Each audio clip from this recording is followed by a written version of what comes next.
Bonjour à tous, on commence cette revue de presse par le Nigeria qui s'est imposé 2-1 hier soir face à l'Afrique du Sud. Les Eagles sont descendus, les Bafana Bafana rapporte le journal The Punch. Ils se qualifient donc pour le dernier carré de cette CAN 2019, à l'instar du Sénégal qui l'a emporté 1-0 contre le Bénin, peut-on lire sur le site CNews. Ce soir, les deux derniers quarts de finale opposeront l'équipe de Madagascar à la Tunisie et la Côte d'Ivoire à l'Algérie. On part maintenant en direction de l'Angleterre, où Ole Gunnar Solskjaer est bien décidé à garder ses joueurs visiblement. Manchester United et son coach ne vont pas se laisser intimider et ne vendront pas Paul Pogba.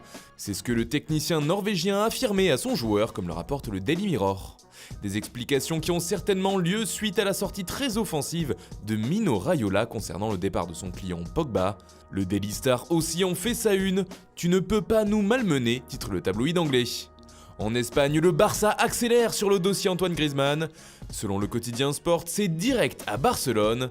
Le joueur attendrait pour le moment à Ibiza que sa clause libératoire soit payée et il ne répondra pas à l'appel de l'Atlético pour reprendre l'entraînement. De son côté, le Barça travaillerait en coulisses pour que l'attaquant français puisse rejoindre le club lundi et commencer ainsi la pré-saison avec le reste de l'effectif. D'après Mundo Deportivo aussi, c'est la dernière ligne droite dans le dossier Griezmann. Le Barça réglerait les derniers détails pour pouvoir payer la clause et celle-ci pourrait être levée dès demain. On part maintenant en Italie où le cas Gonzalo Higuaín fait couler beaucoup d'encre. Il fait ici la une du journal Tuttosport, car le buteur argentin prêté cette saison à Chelsea a été le joueur le plus acclamé lors de la reprise de l'entraînement de la Juventus. Reste avec nous, ont supplié les tifosi bianconeri, rapporte Tuttosport. Le coach de la vieille dame aussi apprécie le joueur comme il l'a déjà déclaré, mais les dirigeants, eux, veulent s'en séparer.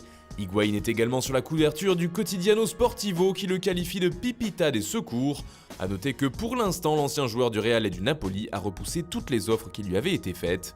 Il souhaiterait prouver qu'il peut évoluer sur le terrain avec Cristiano Ronaldo. Toujours en Italie, la Gazzetta dello Sport parle aussi de ce jour de reprise à la Juve, mais surtout de l'assaut final de l'Inter sur Manchester United pour Romelu Lukaku. Les négociations pourraient avancer plus rapidement puisque les dirigeants lombards se déplacent en Angleterre afin de discuter directement avec leurs homologues mancuniens. La rencontre aura lieu à Londres, les interistes vont donc essayer de faire venir Lukaku, mais en demandant un paiement différé, explique la Gazzetta dello Sport.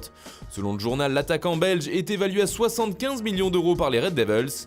Les dirigeants de l'Inter vont donc devoir sortir le carnet de chèques.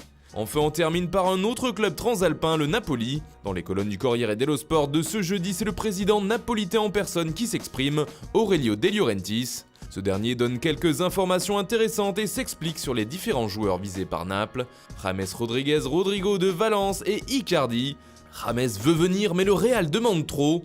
Rodrigo préfère rester en Espagne, Icardi est un talent mal géré, a-t-il déclaré. Voilà, c'est tout pour ce matin, bonne journée à tous, on se retrouve très vite pour une nouvelle vidéo sur Foot Mercato.